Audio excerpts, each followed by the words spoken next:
Today we're on chapter 8, and it has this really cute picture of a cat. See?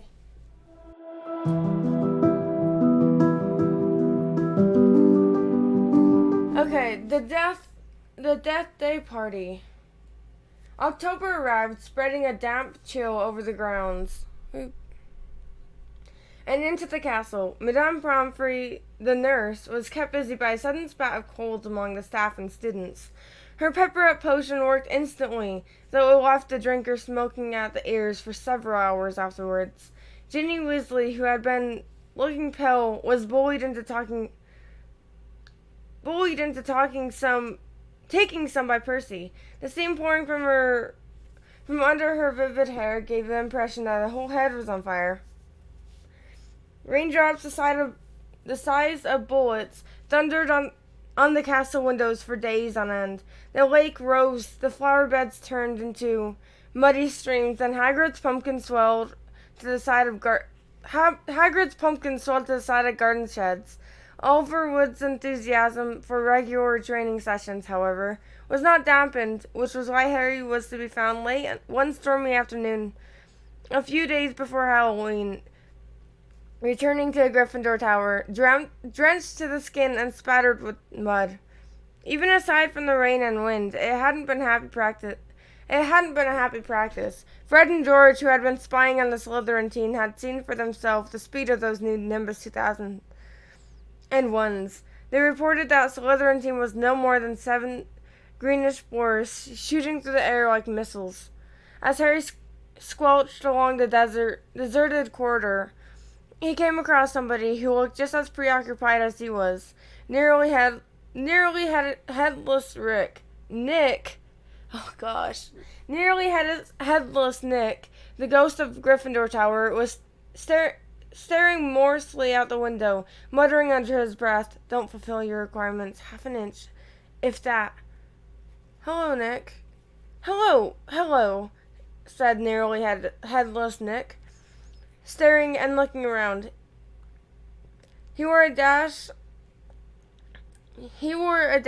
plummeted hat on his long curly hair and a tunic with a ruff, which concealed the fact that his neck was almost completely severed. He was pale as smoke, and Harry could see right through him to the dark sky and tormental rain outside. "You look troubled, young Potter," said Nick, folding a transparent letter as he spoke and tucking it inside his doublet. "So do you," said Harry.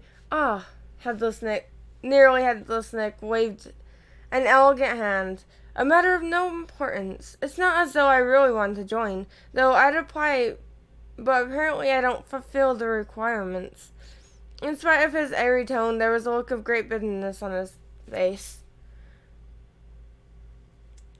But you would think, wouldn't you? He erupted, suddenly pulling the letter back out of his pocket, "that getting hit 45 times in the neck with the bludgeon axe would qualify you to join the Headless Hunt?" "Oh, yes," said Harry, who was obviously supposed to agree. "I mean, nobody wishes more than I do that it would all been quick and clean, and my head had come off completely. I mean, it would have saved me a great deal of pain and ridicule.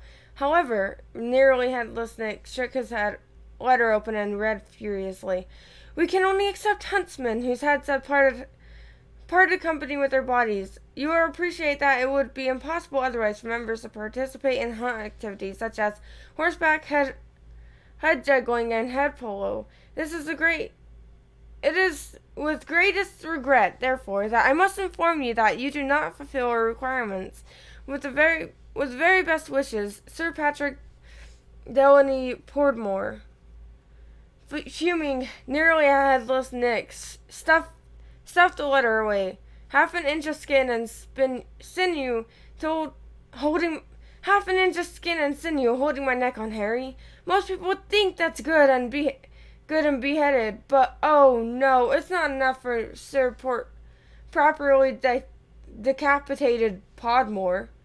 Nearly headless Nick took several deep breaths and then said, in a far calmer tone, "So, what's bothering you? Anything I can do?" "No," said Harry. "Not unless you know where we can get 7 free Nimbus 2001s for a match against Slid.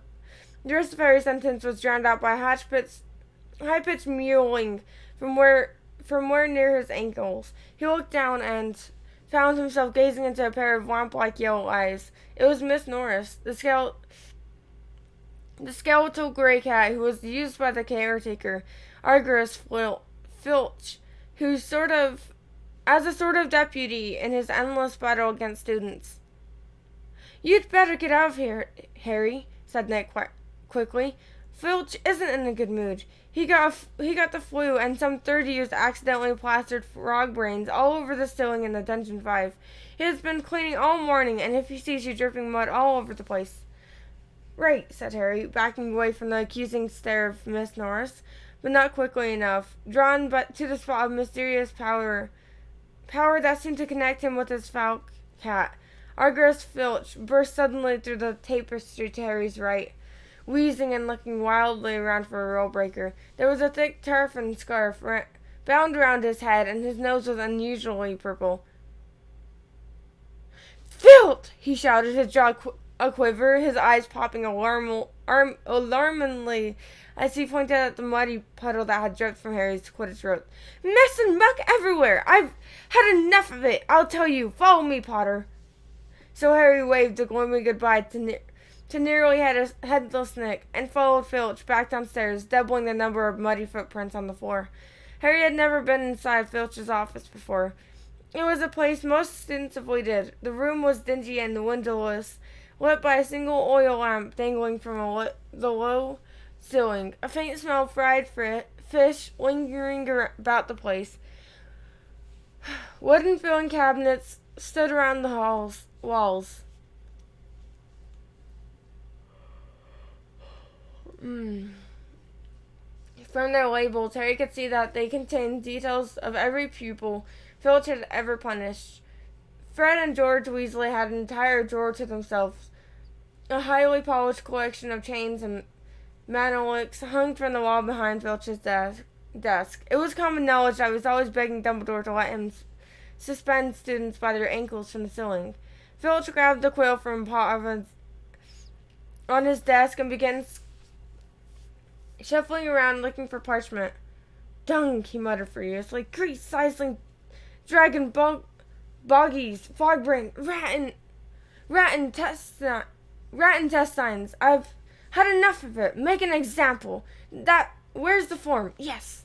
He retrieved a large roll of parchment from his desk drawer and stretched it out in front of him, dipping the long black quill into the ink pot. "Name, Harry Potter. Crime." "It's only a bit of mud," said Harry. "It's only a bit of mud to you, boy, but to me it's an extra hour scrubbing," he shouted. Filch, a drip shivering presently at the end of his bubulous noise. "Crime, befouling the castle, suggested sentence." Dabbing at his steaming nose, Filch squinted unpleasantly at Harry, who waited with bated breath for a sentence to fall. But as Filch lowered the quill, there was a great bang on the ceiling of the office, which made the oil lamp rattle. "Peeves!" Filch roared, flinging down the quill in a transport of rage. "I'll have you this time! I'll have you!" And without a backward glance at Harry, Filch ran flat-footed from the office, Miss Norris streaking alongside him. Peeves was the school's poltergeist, a grinning airborne menace who lived in the castle, who lived to cause havoc and distress. Harry didn't much like Peeves, but he couldn't help feeling grateful for his timing. Hopefully whatever Peeves had done, and it sounded as though he'd wrecked something very big this time, would distract Filch from Harry.